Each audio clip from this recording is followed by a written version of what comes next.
Hi YouTubers, it's Trudy here. I'm just coming in to do a video response to an email that I got asking me about VSG, the vertical sleeve gastrectomy in Ontario, and if it was an option for me when I had my surgery. I started typing out this long response, and honestly this question goes around, it bounces around a lot on obesityhelp.com on the message board, so I thought I would do a video about it just to sort of address it. I'm not a professional in this by any stretch of the imagination, so I'm just going to tell you the research that I found on it. And of course the research that I found, I mean, everything is open to interpretation and rules are made to be broken and things like that.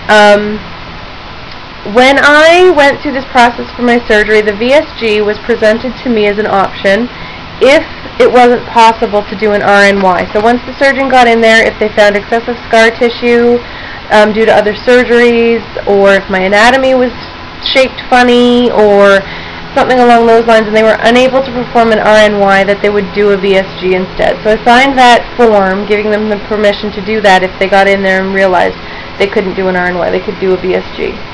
So from what I understand, more and more VSGs are getting approved through OHIP. Now there's some high BMI used to be a qualification for the VSG, but from what I'm reading it's not a qualification anymore.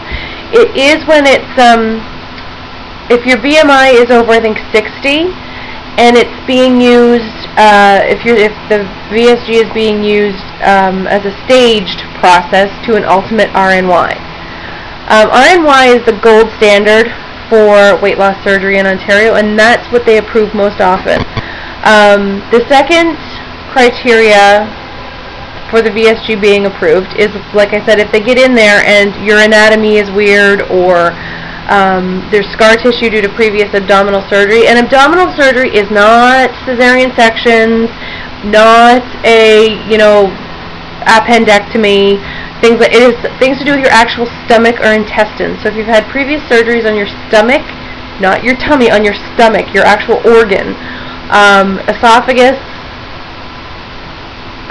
stomach, or intestines, and something there's preventing them from doing the RNY, you'd get the VSG. And thirdly is long-term reliance on NSAIDs. So if you have to be on non-steroidal anti-inflammatory drugs for the long term for medical conditions that you already have, you cannot have an RNY and be on NSAIDs long term. So those three things seem to be the rule, but other people are getting VSGs. So there are surgeons open to doing the vertical sleeve gastrectomy for people, and it seems to be most of those are coming out of Hamilton with Dr. Hong. Now, I don't know, I'm going to be honest, I don't know if there's really any benefit to the RNY. I don't know if the VSG has any more benefits than the RNY, that I would choose one or the other. Frankly, I mean, I follow other people's progress on YouTube here. I follow VSGers, I follow RNYers, I follow everybody, but we all seem to be losing about the same weight. So it doesn't, the difference I think with the VSG, and correct me if I'm wrong because I don't know if this is right, I know with RNY eventually our absorption returns. Like right now we're in this malabsorptive, I'm in this malabsorptive place with my surgery, so up to about 18 months I'm not absorbing the calories from the food that I normally would, and apparently after about 18 months that absorption comes back, so it is going to be harder for me to keep the weight off for the long haul. From what I understand, that doesn't happen with the VSG, so that could be the difference. I know there's a lot of people who swear by the VSG. It just sort of depends what you've had done. Personally, I'm happy with the RNY for now. But I would suggest, if you're considering, I mean, this person that emailed me said that this was presented to her as an option, and I mean, if it was presented to you, research. I would do all my reading, talk to some people who have had have both done. I'm sorry, I can only speak for the RNY. I don't know enough about the VSG. All I do know is that the OHIP does require that certain criteria are met, although there are more surgeons out there who are more open to it and seem to be a little excuse me, seem to be a little more open to to hearing our cases. So if you go in and you plead your case and you've done your research and you want one surgery over the other, they're a little more open to doing the VSG. I had a bit of a, I don't want to say scare this morning, it's a little bit of a concern. I went for my annual physical this morning at my family doctor's, which was a total waste of my time, but anyway. My blood pressure is fine, everything's all good, but he put the little clamp on to test my heart rate, and my heart rate was teetering between 49 and 54. The normal heart rate for me used to be in the mid to high 80s. And he said the last time my heart rate was tested was last March, so it was a couple of months before my surgery, and it was in the high 70s. So, you know, 70s, 80s, I was in there, and now I'm like 49, 54. So I've got to go for an EKG to get that looked at to find out if that's just my body readjusting, because he said, you know, your cardiovascular system's not having to work as hard, so your heart just may be adjusting to that, and I hope that's all it is. Kind of weird. Did any vets out there notice that their heart rate dropped like crazy after the surgery once they started to drop the weight? Just a little bit of a scare, but I did start to get I've been having, okay, I don't like talking about this because it's gross to me, so I'm going to talk about it, so bear with me. Under my tummy, where my tummy sits on my pubic bone, I get these little sores, I get some, oh, they're disgusting, little infection, little things. So when I get them, but to get an appointment at my doctor takes sometimes 2 to 3 weeks, and by the time I would get an appointment, I get these things cleared up on their own, like polysporin and keeping it clean and dry and yada yada yada.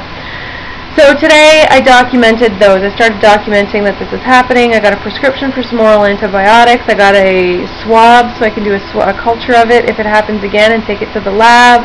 I got a prescription for a topical cream ointment. All of this stuff, guys, I documented because if after surgery you want to have that belly flap, that loose skin removed, I think it's called a paniculectomy. They just call it a panty. It's not a tummy tuck, it's just the removal of the skin around your tummy. In order to have that covered by OHIP, you have to be able to show proof of skin breakdown, rashes, infections, and things like that in order for OHIP to cover that surgery. So this is my first step in documenting that, so they'll be able to see the requisitions, the prescriptions, the swabs, the scars. I'll take pictures of it the next time it happens. So if you want to have this paniculectomy, this tummy skin removal after surgery, if you get sores, rashes, don't just blow them off. You got to take pictures of them. You have to document them with your doctor that you're being treated for them, that the doctor knows about them, because they will not cover you under OHIP. They're really, really tightening the purse strings on the surgery since everybody now is having gastric bypass. So I just wanted to plant that bug in your ear. Sorry, I'm in my pajamas today. I came home from the doctor's and I was bummed and upset. Oh yeah, and he's sending me for therapy. My brain isn't working so well.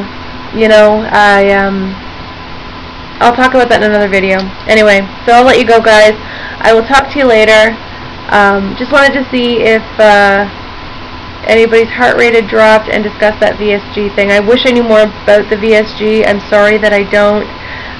Mural Mama, I hope that's okay I mentioned you. So I hope that you can get some of that research done and figure out which surgery is best for you, because this is a decision you're going to have to live with long term, and if they're giving you a choice, I would suggest that you do a little bit of homework, a lot of homework, and let me know what you find out, because I honestly, like, I'm following VSGers now, and we're like and we had our surgeries within days of each other. I think she had her surgery one day after me, and she's 2 pounds, I've lost 2 pounds more. So I've lost 120, she's lost 118. And we're like right there within days. So I really, in the weight loss, I don't see a difference.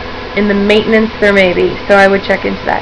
So anyways, guys, I will see you later. I'm going to go get rid of this terrible headache and have a lay down before the kids come home in an hour. So I'll talk to you later, guys. Bye.